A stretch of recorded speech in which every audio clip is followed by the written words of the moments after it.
Now curbing conflicts in high school.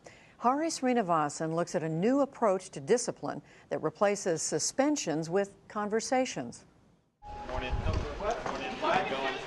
In Aurora, Colorado, Principal Matthew Willis welcomes the recent changes at Hinckley High School, where 75% of the 2,000-plus students qualify for free and reduced meals. Willis says student fights are down and respect among classmates is up. Last year we had a 48% reduction in out-of-school suspensions.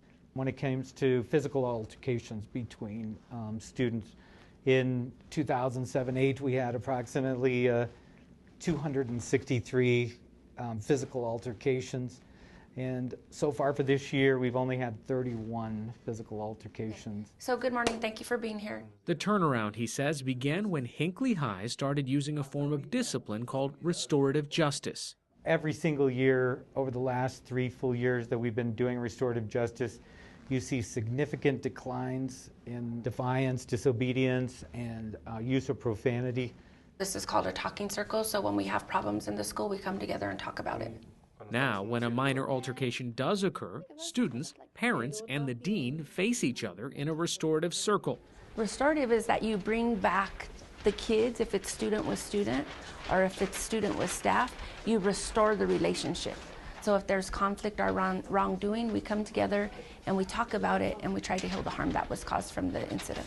So thank you for everything you said so far, and now this is... Dean of Students Bonnie Martinez facilitates. We speak openly and honestly, but with respect. On the day we visited, 2 sophomore girls caught up in a physical fight were brought to a circle with their parents instead of being suspended. So this is our talking stick. So who's ever holding this is the ones talking and everyone else is listening. You say what happened from your point of view, and you say what happened from your point of view. And sometimes we don't always agree on all the facts or whatever. She called me the B word, and then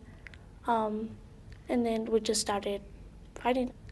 That's kind of a liar of you. Okay. She say to be honest, and I think you have to be honest. I was here and she come walking to me and so she started again. Students are asked to talk about the harm their actions may have caused, and Martinez requires everyone to sign an agreement. What do you take responsibility for? What do you think we could do to heal the harm that was caused? I'm sorry for having these problems that we've been having, and I don't want it to happen again. Okay. You're not going to be enemies, but you're going to treat others with respect. That, to some people, may be viewed as a soft discipline, especially if you look at the Western culture.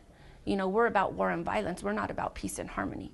But however, for those girls to come together and for their families to come together and talk about it and to really, you know, to express truly what happened, how did it affect me and others, what am I responsible for and how do I solve it, that's deeper than just writing up paperwork and one person goes their way and the other person goes their way and nothing was ever communicated. What do we know about anger? It's a secondary feeling. It's a secondary feeling. What is underneath anger? A deeper emotion. A lot of deeper emotions and feelings. At Hinckley, the restorative justice circles go beyond the dean's office. Peer mentoring classes use role-playing to teach students how to conduct circles on their own. How does it make you feel?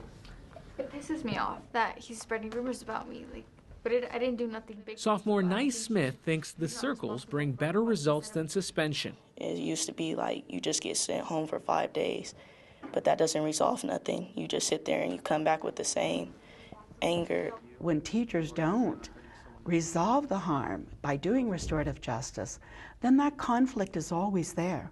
And usually what will happen is kids will just stay angry. And I don't like that teacher, and so I don't care what you say, and they'll just disrupt.